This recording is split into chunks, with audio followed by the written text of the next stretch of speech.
வணக்கம். வெண்டைக்காய் புளிக்குழம்பு எப்படின்னு பார்க்கலாம். வெண்டைக்காய் கட் பண்ணி வச்சுக்கோங்க. அப்புறம் லைட்டாக வடசட்டி வச்சுட்டு அதில் நல்லா எண்ணெய் ஊற்றி வெண்டைக்காய் நல்லா வதக்கிக்கோங்க. நல்லா எண்ணெய் லைட்டாக உப்பு போட்டு நல்லா வதக்கி எடுத்து வச்சுக்கோங்க. எண்ணெய் ஊற்றி கடுகு போட்டுக்கோங்க. வடசட்டியில் வானலின்னு சொன்னால் வடசட்டின்னு சொன்னால் நாங்கள் எங்கள் பாஷையில் வடசட்டிம்போம். வானலியில் எண்ணெய் ஊற்றியாச்சு, கடுகு போட்டாச்சு. கடுகு பொரியட்டும். கடுகு போட்டாச்சு. இப்போ தான் கடுகு போட்டேன். கடுகு போட்டாச்சு. கடுகு பொரியட்டும்.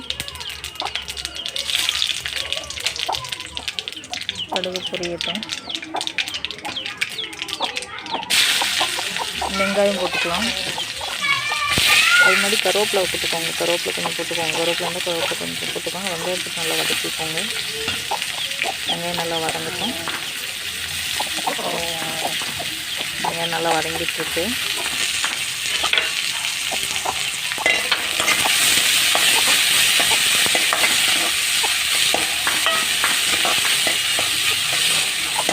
வெங்காயம் நல்லா வதங்கிட்டோம்.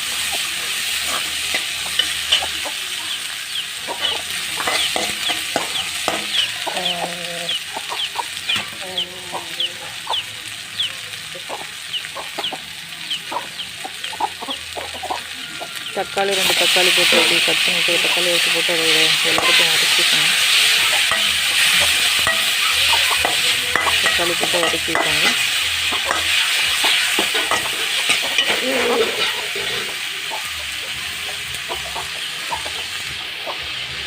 தக்காளி வதக்கிக்கோங்க.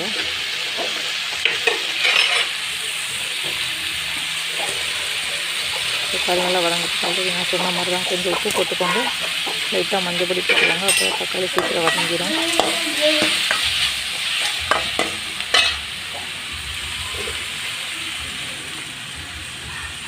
தக்காளி சீக்கிரம் வதங்கினோடனே நல்லா வதங்கிடுச்சு.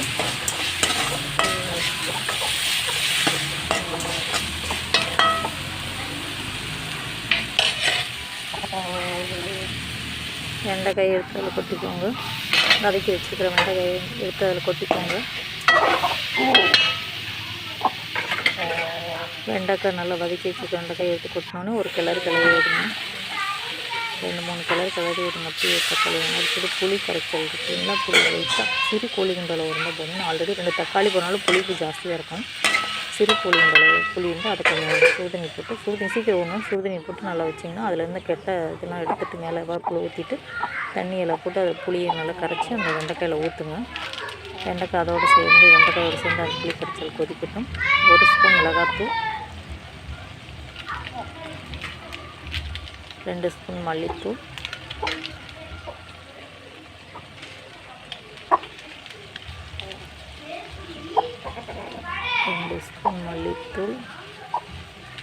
1 ஸ்பூன் 1/2 ஸ்பூன் சாம்பார் தூள்,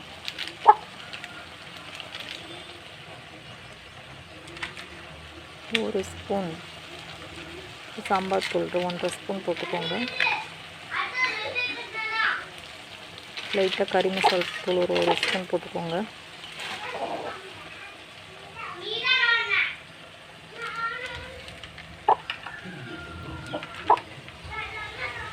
கரம் மசாலா, புளிக்குழம்பு மசாலா கொஞ்சம் லைட்டாக போட்டிங்கன்னா அது ரொம்ப புளிப்பு ஜாஸ்தி வரும். அதனால் லைட்டாக போட்டிங்கன்னா போதும். ஒரு 1/2 டீஸ்பூன் போட்டிங்கன்னாவே போதும். ஆல்ரெடி இதான் மசாலாலாம் போடுறதுனால அது லைட்டாக போட்டிங்கன்னா போதும். கரம் மசாலா அது லைட்டாக சும்மா ஒரு 1/4 டீஸ்பூன். இந்த பட்டை சோம்பு இதெல்லாம் அதிகம் சேர்த்திக்க வேணாம். ஏன்னா அந்த மசாலா ஐட்டம் அதிகம் குழம்புல இருந்தாலும் சாப்பிட்றதுக்கு என்ன போல தோணும். ஏன்னா லைட்டாக மசாலா ஐட்டம்லாம் லைட்டாக இருந்தாலே போதும். அதுவே நல்லா டேஸ்ட்டு கொடுக்கும். ஆல்ரெடி அது நல்லா வெண்டைக்காய் வதங்கி சுண்டிடுச்சு.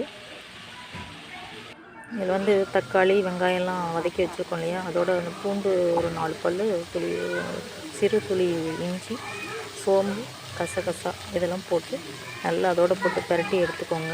தேங்காயை நல்லா வதக்கிக்கோங்க. வதக்கிட்டு இஞ்சி பூண்டு பேஸ்ட் லைட்டாக எதுவும் அது சேர்த்திக்கோங்க. ஆல்ரெடி இதில் லைட்டாக தான் போடுவோம் பூண்டு இஞ்சி, அதனால் இஞ்சி பூண்டு பேஸ்ட் கொஞ்சம் சேர்த்திக்கோங்க.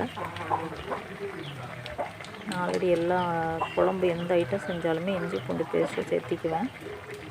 உங்களுக்கு தேவையான அளவு சேர்த்திக்கோங்க. இது நல்லா வதங்கிடுச்சு. இதை நல்லா மிக்சியில் போட்டு ஒரு அடித்து விட்டுருங்க. அடித்து விட்டு மிக்சியில் போட்டு அடிச்சுட்டு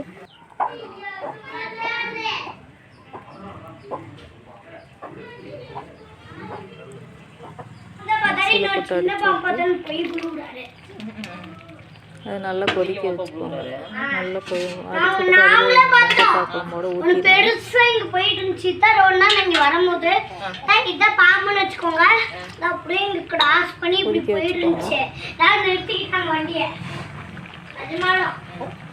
நல்லா கொதிக்கணும். இதில் வந்து இந்த வெந்தயப்பொடி வறுத்து நுணுக்கி வச்சுக்கிற வெந்தயப்பொடி கடைசியாக குழம்பு சுண்டுன்னு இறக்கும்போது அந்த சமயத்தில் அந்த வெந்தயப்பொடி வறுத்து நுணுக்கி வச்சுருக்கலாம். ஆல்ரெடி அதுக்கு தேவைப்படும். அந்த ஷேர் பண்ணுங்கள், கமெண்ட் பண்ணுங்கள்.